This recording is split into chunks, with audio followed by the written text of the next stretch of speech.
Candace, thank you for having me here. I'm excited, and thank you for making it work on short notice. Of course. These are crazy times, so I totally, we got to be careful about where we're at, right? Right. So it's been a while since we last spoke. Last time you were on, I remember we did After Hours where you were saving a few women's lives, and I did want to tell you this on camera. One of the girls that you spoke to actually quit OnlyFans on that day. Wow. Yeah. It was a good conversation. Yeah. I feel like a lot of people think that, I guess, those conversations are not worth it or the show is all theater. But for me, I want to sit across from these young women because anybody's life could have ended that way. You know what I mean? Like, I could have ended up being one of these OnlyFans girls if there weren't so many like life interventions, because it's just being sold to women so much that this is the easy way out. You know what I mean? So yeah, but I wanted to make sure I told you that, on camera, that she literally quit like not too long after you did that show. So that's great, saving lives. The worst thing is when people pretend this is like an amazing lifestyle and it's like I had every option available to me. I don't condone like girls doing only like I do it, but like I just do it because it allows and it also allows me to be like a full-time, I am a single mom, no child support, no benefits, nothing like that. It allowed me to stop prostituting because like obviously I was like a prostitute. She's doing well. She is doing well. She's taking steps to make her life better, at least, and she very much understands that she is leaning on OnlyFans, but because she has no other economic means. Taking a look at the way that clip played out and then seeing the result that they are speaking about, it represents the glaring need for why these conversations are so damn important. The keys to a great and fulfilling life, whether or not you are male or female, is common damn sense. But the problem is that in this age of information, there's so many different distractions that can lead people astray. And if you don't have a good family foundation and or a religious foundation, then many of these people get led astray by everything worldly. So kind of with that, I saw that you had did a debate on Jubilee with a bunch of feminists. Obviously, we're in a modern day age. Things have changed quite a bit. We've both been pretty critical of feminism, but I think with what you're doing, you're able to really reach a demographic of women that just guys like me and Andrew Tate and others just aren't going to reach because, we're abrasive in the way that we get it. So they might want, another female's perspective on, the detriments of feminism and everything else like that. So kind of given how society is now, how do you see feminism today with young women? And then what do you predict is going to happen in the next 5-10 years? Are we getting better? Is it getting worse? What are your thoughts in general on that? So I was actually very interested in Tate culture, I guess I'm going to call it. So I'm going to put you in that orbit of Tate culture, all of these male influencers that were coming out and calling girls bitchs and hoes and all this stuff. And people sat back and were like, oh my God, this is horrible, whatever. But I'm like, wait a second, whatever you think about him, whatever you think about Tristan, whatever you think about Myron, this culture got very big very quickly, and there's got to be something there, right? There has to be. So that was the reason why I flew out to meet Andrew Tate. There was all these conspiracies that I knew him before and all. I met Andrew a total of 2 times before I did his show.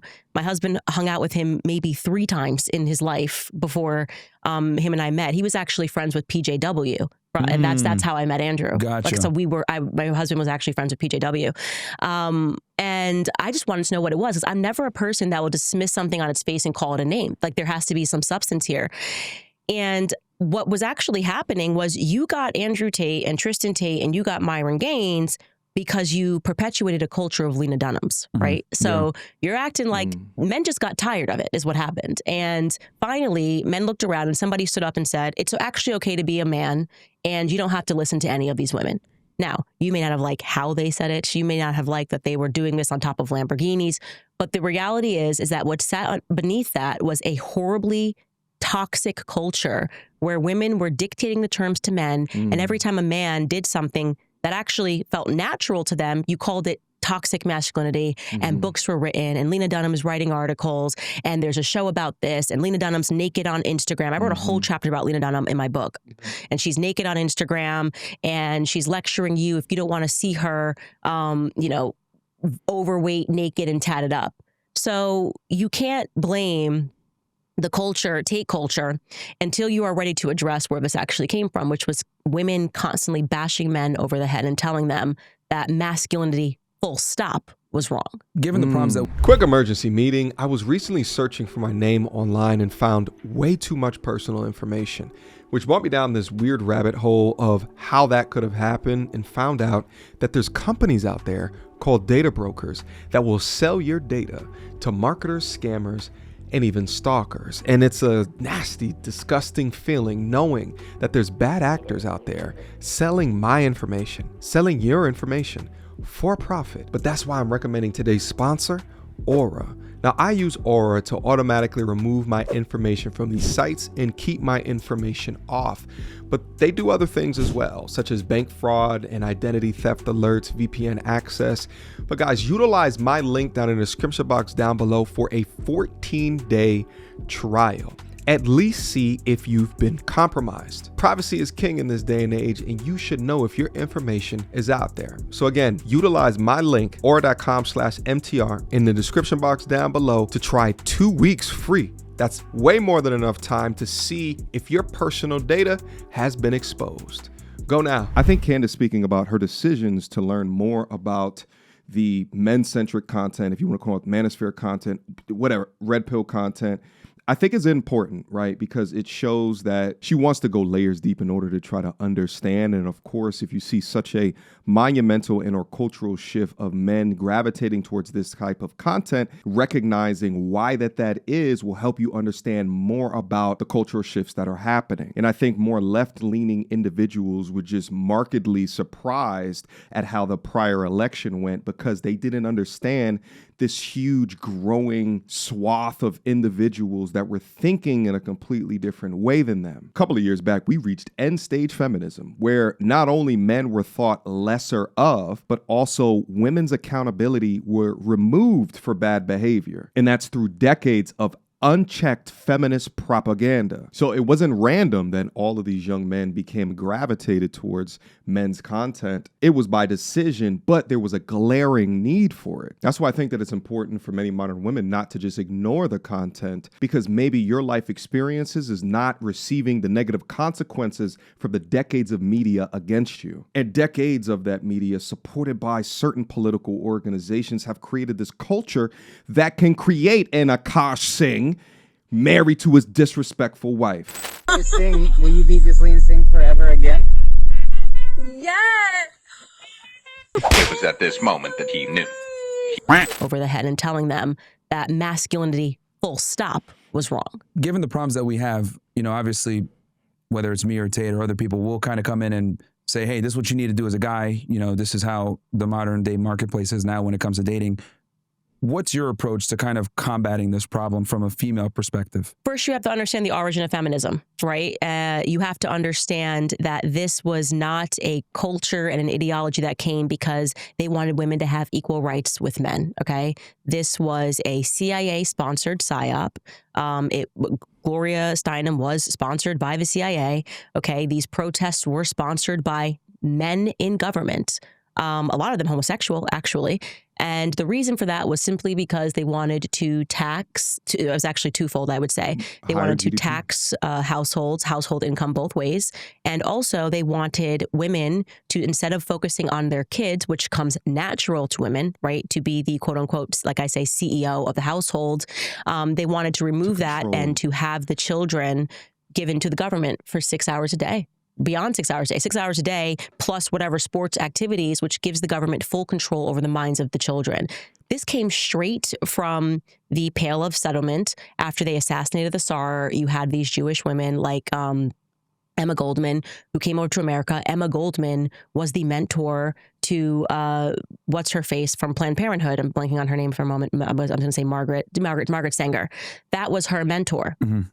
And so this was, in fact, a very radical communist movement that came to America and sought to overthrow families, family institutions, strong men, feminine women, stands in the way of government and absolute control. In your book, Make 'Em a Sam. Outside of the genius idea to increase production by getting both people out the household to work, outside of the controlling of the kids, the most important thing in there is the weakening of families, because it's easier to control a matriarchal family than a patriarchal family. Which what are some of the things that you tell the women? Because I'm assuming it's a book that's going to be centered around how women can kind of get in the marketplace, find a long-term partner, get married. What are some of the strategies that you tell women to implement to find a partner? You don't have to give it all away. Yeah, maybe no, one it's or fine. two. I don't even try in my book to sell them a strategy or a technique. I just tell the truth. So here's the history of feminism. Here's what we were told in school. Here's actually how it went down, right? Knowledge is power. I give them the actual statistics, the fact that what was sold to you was you were going to be just like a man and you were going to be happier. Women are actually more miserable than they've ever been. If you go back and you ask most women about their grandmothers, they remember grandma being happy, right? So what they actually sold to you, now you've achieved this equality, quote unquote equality, and women have never been more miserable, and women are popping more pills than they were popping and finding it harder to find a partner and wondering why. Well, it's because you attacked natural masculinity. You told men that they shouldn't be allowed to lead. Women have to lead. And actually, you didn't want that, right? You were convinced psychologically in a classroom, as I was back when I wanted to be a feminist, or I thought feminism was cool. And you should know that. And I think that that's how you change things without trying to say, here's a strategy and here's how we're going to move forward.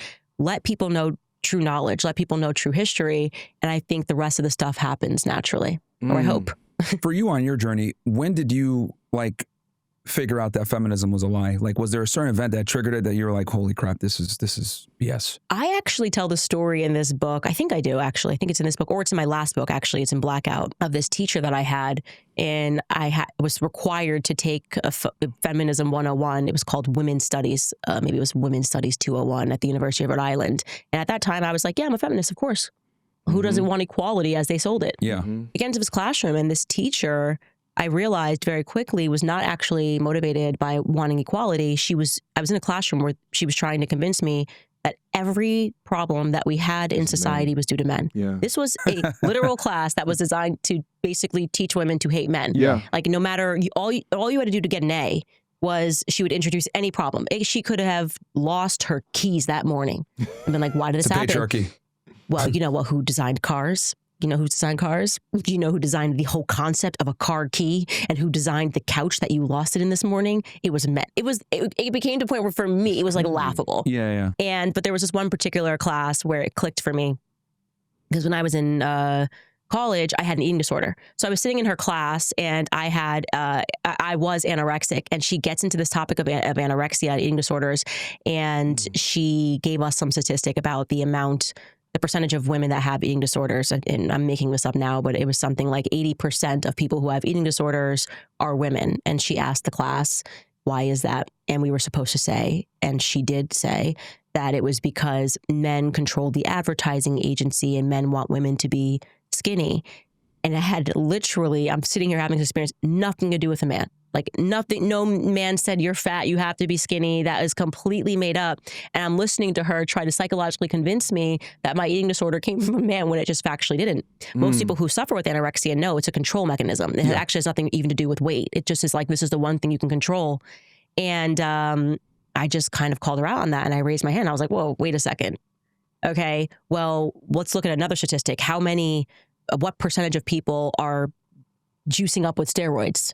Right? That's not a super healthy thing to do. If we said that 90% of it was men, would you have presented to the class that it was because of women, right? Because women are telling them they have to look like this. And she was, when I say she went white, and she said to me, and I always tell the story on stage, she said to me, I feel like you were sent to me from the men's department. Of course. Yeah. And I told her back that I was sent to her from the common sense department. Yeah. And that everything couldn't be because of men. So I think that was kind of the first time that it clicked for me that this was some sort of a psychological program. In many ways, I was actually saved by... How old were you at that point? I was in college, 20s? So I was 19. Okay. Yeah, right. It was the first year of college. Okay. So yeah, it was a prerequisite. So it was interesting for me, I think. Did that make you shift your priorities? Like, I was never a gun-ho feminist. I just was like in the back of my mind, same way that I was liberal. Like I was never voting Democrat, but if you had asked me, what do you think about this? I would have very quickly been like, of course we need feminism. Yeah. And then I was kind of thinking, man, these women are really annoying in this classroom. Because then there were the majors that were there, the people, these women that were tatted up and like growing their armpit hair out. We had those people in class, and I was like, I don't like any of these people. So it made me think that there was something more to the feminist movement, I think, which was indoctrination. Interesting. Okay. We seem to be far removed from the bra-burning feminist times now that we have this much content available on the internet that can give people the information to think a little bit deeper about the information that has been presented to them. But I have similar stories to Candace, right? I was born in 85. I'm 40 years old. I went to Penn State University and remember having friends of mine that were gender studies majors, right? I actually think on the campus, there's a women's studies department. And I remember always thinking to myself, is like, this is odd. It's just, you guys are in the study of women. Like, what's going on? Like, if there was a men's studies department, would that be permitted? But I remember at my last place of business, right, I worked in a corporate environment at a major insurance company, Fortune 20. And this was during the height of the Believe All Women, right, the Harvey Weinstein stuff that ended up coming out. And one of the directors in my organization wanted to put on a Women's Day. And he assigned certain people to research like famous women in history and to do like these little breakout sessions. And I remember the last activity of the day was like this rose ceremony where people of the organization, mostly men, would give roses to certain other female employees and would say something nice about them. Seems all well and good, right? But when I tell you that that director inevitably got into so much trouble because there were women in the organization that were upset, victimizing themselves and making everybody feel like shit for no other reason besides of the narrative that was being given to them on TV, as if they were the women that were being assaulted by the men that were within the organization. It was fascinating to watch. Meanwhile, almost a decade later, you're seeing certain accusers of Harvey Weinstein getting outed for lying. So I think you've been able to do what every woman dreams of: have a family, have children, have your dream man, but simultaneously being able to also, you know, run a business and do what you want to do. And I noticed when you were debating on Jubilee, some of them tried to say, oh, well, you're a hypocrite. You're over here talking about feminism being bad, blah, blah, blah, blah, blah. But, you know, you obviously have a lot of things set up where you maximize your ability to be with your family, right? You do your show, There's a huge team. Get out of there, spend time with your family. Yeah. What would you say to the people that sit there and try to call you a hypocrite because, you know, you're successful in your own right, but you've been able to also balance a family, which many women can't do. They want to do it, but they can't do it. What would your response be to those critics? Good question. First and foremost, do not allow people to rule you by exceptions. What I mean by that is it is such a mistake to look at my life and to say, Candace did this, and so therefore I can do this. My life is actually exceptional, right? We are sitting in my house. I do things on my own terms. I wake up in the morning. I get to homeschool my kids, right? I'm homeschooling my children for hours. That's now very important to me. I get to do a podcast from home, and I am actually doing something that I enjoy, right? What is the number one thing? If you find any woman that makes it and she's successful, what is she doing? She's tapping into her femininity, communication. Women communicate more than men. I have a whole chapter on this. If you have a daughter and a son, you know this. Girls start speaking faster, and we will speak more words from men for the rest of our lives. And when you actually look, and I ask people in this chapter, if I ask you the question right now, who is the most successful man in the world? Just give me your answer. If you have to name a couple of them. I was going to say, like, from a financial perspective? Yeah, sure. Full stop. If I said who's the most successful man in the world, who would you could say? Like the richest guy in the world, who would be Elon, even though it pains me to say that. But okay, yeah. No, but that's the right. You would say Elon, or you would say something based on meritocracy, finances, and you would status. say Jeff Bezos. Precisely. Everyone would say the same answers, right? Yep. If I ask you who is the most successful woman in the world, what would you say? That's where it gets true. Yeah, right. I see what you're saying. Like, what is it? Like, off the top of your mind, like, what are the names that come to your mind? Yeah, it's an ambiguous, like, you're like, okay, well, are we going to go off career? Are we going to go off where? But most people would say, like, Taylor Swift or Oprah. Mm-hmm. These women are nowhere near the richest women in the world. Nobody knows the name of the richest woman in the world. Mm-hmm. And so I go about through this in my chapter. Yeah, you'd say Beyonce. I'm like, these are the names that you would say off the top of your head if I asked you who's the most successful. Nobody knows. Everybody knows the names of the most... the richest men in the world, and yet nobody knows the names of the richest women in the world. Good right? point. Nobody knows the names of them. And the answer is a Russian woman. And I talk about this in my book. I'm like, nobody knows her name. And the women that you do name actually all tapped into their femininity. Taylor Swift was writing songs about relationships. Mm-hmm. She was writing songs about looking for love. Mm-hmm. And women flocked to this. Oprah was communicating to the housewife, right? She was speaking about issues. They're tapping in actually to the one thing that actually you think they're standing against. Oh, they're the ultimate feminists. No, they tapped into their femininity and found success, actually. And women do not, when we think about success, we don't measure it in terms of finances. That's why these women, we think, are the most quote unquote successful women in the world. Whereas men naturally think finances. Oh, it's Jeff Bezos, it's Elon Musk.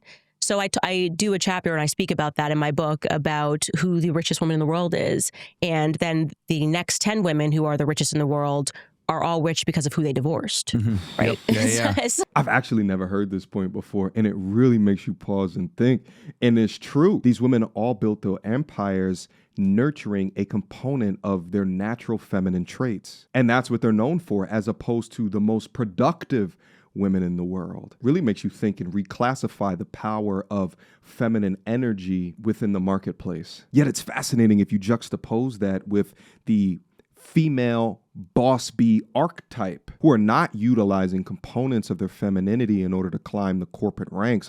They dive in deep within to their masculine discipline to be able to do so, and often come up as competitors within a relationship to a man because of the inability to turn it off. This is a deeply embedded societal contradiction that inevitably will not reward women on that pursuit, at least as much as what they think.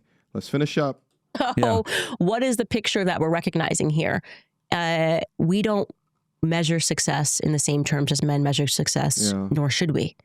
And we're different. It's important for women not to think that becoming financially rich somehow means that you are successful or that you have triumphed something in life. And since having children, like, how has that like shifted your priorities as far as, I mean, and you can go into as much detail or as little as you want, as far as like how you've kind of prioritized child rearing versus like maybe your career and doing social media as much? Because I noticed, you know, before you were super active, you still post obviously every day, but now it's like, you know, you have other priorities. So how has that kind of shifted? Yeah, my family is my number one priority. I would say having kids made me more secure than ever before.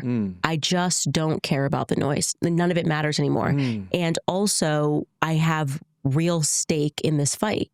Before, these were just ideas. America shouldn't be run like this. This is why, this is what's bad. Once you have kids, you have actually a real stake in the future of America. So when I am podcasting, the subjects that I am covering to me are existential. Right? Are we being ruled by pedophiles and criminals? That's now existential for me. What is happening in the school systems? What is happening in these churches? What is going on? This is now existential because my children will inherit the America that I fight for or the America that I remain silent about. And just to kind of finish off with the feminism real quick. So what do you think are the top 3 things holding women back from fulfillment and happiness right now? The number one thing I would say that's holding women back would be not understanding the history of feminism, I think. I think once you know that, everything, like, knowledge is actually power. I would say the second thing that's holding them back is the psychology of peer pressure. And that is the psychology, and the peer pressure starts when we are in school, with women being told you have to go to college, you have to have a career. The last thing you should be thinking about, you have plenty of time. You don't actually have plenty of time. Biologically speaking, you literally don't have plenty of time. Men might have plenty of time, biologically speaking, but your body is telling you don't. And so I think, and then that kind of gets into the education. The education system truly is just Soviet propaganda in the classrooms. So those would be the top 2 things. And so they're ignoring their gut instinct and following the herd. Ignoring their gut instincts and following the herd. Damn. Listening to her words, it continues to drive home the importance of understanding the world around you, right? And also the importance of history. And the analogy is true for anything that we interact with within life. If you want to believe the feminist narrative and you don't have a true understanding of the history behind it, then how do you know that it hasn't been rebranded or repackaged in order to control you in some way? Understanding the history can unlock more information into the value of the narrative. Just like understanding the Amazon history of a product will help you make a purchasing decision, or the restaurant's food history will help you understand whether or not you're going to get food poisoning if you sit down at that table. One of the points that she said as well that I absolutely love, she said, don't take my life as it's normal. I am an exception to the rule. So whatever it is that I say to conclude of how it is that I got my life like this, inevitably, it may not work out for you because I had a different life. I have different pursuits, and I have different things at my disposal that other women may not have. Candace, throughout her life, definitely tapped into components of masculine energy in order to create success within her life. But what I'm hearing right here is that at some point there was a fundamental shift. And a lot of that shift had to do with her realignment with the importance of family. And then after she had kids, there was a complete realignment. But the difference is that she had the intelligence enough to take a look at the system or the matrix as it's been created for us around us, cast doubt on that, and to switch components of her ways, which initiated change, which initiated her growth. Well, anyway, I'm gonna leave a link to this down in the description box down below. I also thought Myron did a fantastic job in asking these questions. And within it, it teased out so many different perspectives that I've never heard anybody say, so I appreciate this insight. I think in also listening to her words, it makes you think, right? Like, what are you empowered about as a person that actually may be confusion? What do you believe in that perhaps was created as a mechanism to control you? With feminism, it's clear as day now to be able to see, and I'm so happy that it seems like there's so many women that are waking up to the negative consequences of long-term beliefs into this bullshit. Because fundamentally, outside of the world that patriarchy set the foundation of, when women begin to resent the roles that naturally work for them, even in modern times, men will start to pull away because that dynamic is competitive rather than cooperative. The content that we talk about over here isn't about tearing down. It's about acknowledging the truth. It's about acknowledging reality. You cannot preach femininity while simultaneously demonizing masculinity. And this confusion on both genders that is bred within our society is leading to the numbers that you see. The lowering of the birth rate, the decrease of the marriage rate, the increase of the divorce rate, because people are walking around confused because they've been fed the wrong damn information. You can't expect stable relationships with the wrong information. And by proxy, men have received some of this bullshit information as well, which is why we see so many feminized young men, weak, pathetic young men of today. And many women today hate the new definition of like this flexible manhood or this odd masculinity because they find themselves in these relationships with their mirror as opposed to a yin to their yang. All right, guys, that's all I got for you here today. Let me know what you think down in the comment box down below. I appreciate you guys for continuing to rock with me. And shout out to Aura for sponsoring this video. The more that I hear Candace speak, the more that I think about, the powers that be controlling us with our information. So make sure that you're removing your private information off of these public websites. Use my link down below for a 14-day free trial to at least see if your information has been exposed. Go now, all right? Let me know what you guys think again. Peace out. I love you. And until next time, peace. So, without further ado, MTR, cut through the BS like we in charge. No cap with the rappers like steel bars. I'm packing and rapping like here we are. Mediocre tutorial reviews. Like, comment, share my views. Come up and I paid my dues. Big step in my black way shoes. MTR, he break it down, yeah, it's MTR. Check out the sound with his MTR. No one put it down like it's MTR.